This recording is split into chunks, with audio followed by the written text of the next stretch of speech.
राधे राधे महाराज जी।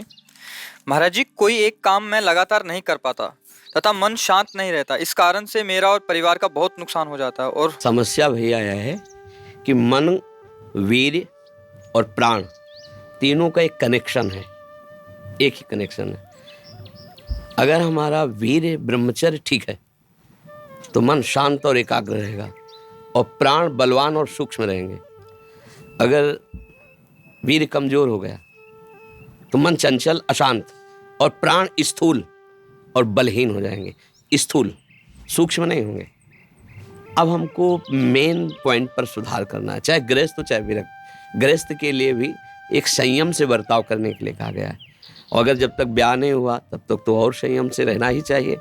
अगर हम लोग वीर्य का महत्व समझने लगे, ब्रह्मचर्य का, तो हमारा जीवन काफ़ी संकटों से निवृत्त हो सकता है। अध्यात्म शक्ति वीर्य से ही प्रकट होती है।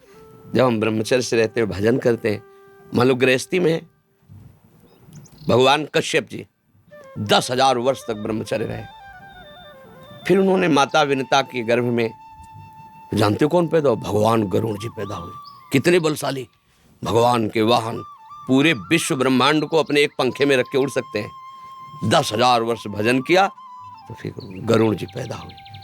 अगर गृहस्थी में भी है, संयम से रहकर भजन करके, फिर तो बुद्धिमान, ज्ञानवान, बलवान बालक पैदा होगा। मुझे लगता है ब्रह्मचर्य की तरफ से हमारे समाज की दृष्टि हटती चली जा रही है। मनोरंजन के भाव में वो ब्रह्मचर्य, इसलिए हमारा मन अशांत। बोलो अब इस समय आप यौवन अवस्था में हो, इस समय तो उत्साह रग रग में रहता है, नहीं, चेतना रग रग में रहती है। हम नए बच्चों को देखते हैं उत्साहहीन, मतलब जैसे डिप्रेशन में हो। चेहरा देखकर ऐसा लगता है जैसे परेशान हो। क्यों परेशान है?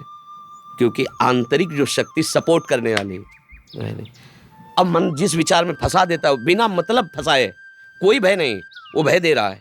कोई शोक का कारण नहीं, वो शोक दे रहा है, चिंता दे रहा है। किसी भी कार्य को करो, इतना संशय पैदा कर रहा है, पता नहीं काम सफल होगा कि नहीं सफल होगा, कहीं ऐसा तो नहीं हो जाएगा, कहीं ऐसा तो, वो अशांत रखता है। और जब ब्रह्मचर्य, ऐसा कैसे हो सकता है? बल है ना, अध्यात्म बल, शारीरिक बल की बात नहीं कहते। ऐसा कैसे हो सकता है? यदि एक बार ऐसा हुआ तो 1000 बार मैं प्रयास करूंगा और इस पर विजय। वो मतलब एक जिद्दी स्वभाव, एक निष्ठा, उसी से आती है, उसी से। ये जो संत महात्मा बड़े बड़े कष्टों को रौंद करके वो मेन पावर है। और हम लोग उससे, प्राण हमारे स्थूल हो गए, वासनात्मक, मन हमारा चंचल अशांत हो गया। क्यों? क्योंकि हमारा ब्रह्मचर्य ठीक नहीं है। अब उस पर किसी की दृष्टि नहीं जाती। अब ब्रह्मचर्य कैसे ठीक हो? हमारा संग ठीक नहीं, हमारा भोजन ठीक नहीं, हमारा दृश्य ठीक नहीं, हमारा श्रवण ठीक नहीं, गंदी बातें देखें, गंदी बातें सुने, गंदा विचार आए, गंदी क्रियाएं करें, फिर ब्रह्मचर्य कैसे रहा जा सकता है? अगर सुधार करो तो अभी बहुत बढ़िया समय है, कोई ज़्यादा अवस्था तो हो नहीं गई। ब्रह्मचर्य का सुधार करो। हम सबसे कहते हैं व्यायाम करो। बिना शरीर को थकाए ब्रह्मचर्य को पचाया नहीं जा सकता। जैसे दंड बैठक, दौड़ भाग, व्यायाम किया, फिर आप भले गृहस्थ हो, फिर दिन भर कार्य करते रहो। 30 मिनट तो पूरे शरीर को ऐसा व्यायाम में रखो पसीना पसीना हो जाए।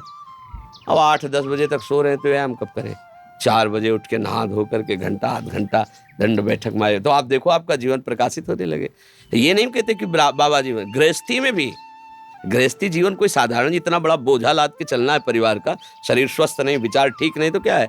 अभी कुछ दिनों ऐसे अगर आचरण ढीले रहे तो शरीर ऐसे भयानक कमजोरी से युक्त हो जाएगा कि आपको सब कहेंगे प्रमादी ये पड़ा रहता है, कुछ करता नहीं। इसलिए संभल जाओ। ब्रह्मचर्य ही परम तप है, ब्रह्मचर्य ही परम धन है, ब्रह्मचर्य परम एकाग्रता है। एकाग्रता ब्रह्मचर्य से आती है। आंख मूंदो या खुली रखो, अगर ब्रह्मचर्य ठीक, एक शीतलता, एक गंभीरता, और जिधर दृष्टि लगा उधर एकदम चिपक जाएगी जाके। जैसे भजन में, नाम में, एक, या आप संसारिक कार्य में बहुत अच्छा कार्य करोगे। अगर आपका ब्रह्मचर्य ठीक ना तो जिधर बहुत अच्छा कार्य करोगे। तो शरीर में दम ही नहीं है। यंत्र का जमाना हो गया है। पहले खेती जोतते थे ना किसान, एक फार वाला होता था और पूरे खेत को उसी से जोतला है। बलवान होते थे। 2 लीटर मठा और 8 रोटी पाए, बैल की जैसी ताकत। अगर बैल को नाथ पकड़ के रोक ले तो वो वहीं खड़ा हो जाए। और आज अब ट्रैक्टर से जोते हैं, कोई मेहनत तो लग नहीं रही है। तो ये शरीर का हम लोग बहुत बुरी तरह से पतन कर रहे हैं। बड़ा कीमती शरीर है, हाँ, इसमें बहुत चेतना की आवश्यकता है। संसार में रहते हुए भगवान का, सत्य का मार्ग चयन करके हमें भगवत प्राप्ति करनी। अरे कम से कम जितनी ऊंचाई पे आ गए उससे नीचे तो न जाए। सुअर कुत्ता तो न बनना पड़े। मनुष्य बन गए हैं तो ऊंचे चढ़े कि नीचे गिरे। पर ये ध्यान नहीं रहता, हम काम करने लगते हैं, वही जहाँ नीचे गिरना है। अब दूसरे जीवों का मांस खाना, शराब पीना, जुआ खेलना, व्यभिचार, ये कहाँ ले जाएगा? एकदम नष्ट कर देगा। तो जवान बच्चे हो, सावधान रहो, खान पान ठीक रखो, सावधानी पूर्वक चलो, ठीक है।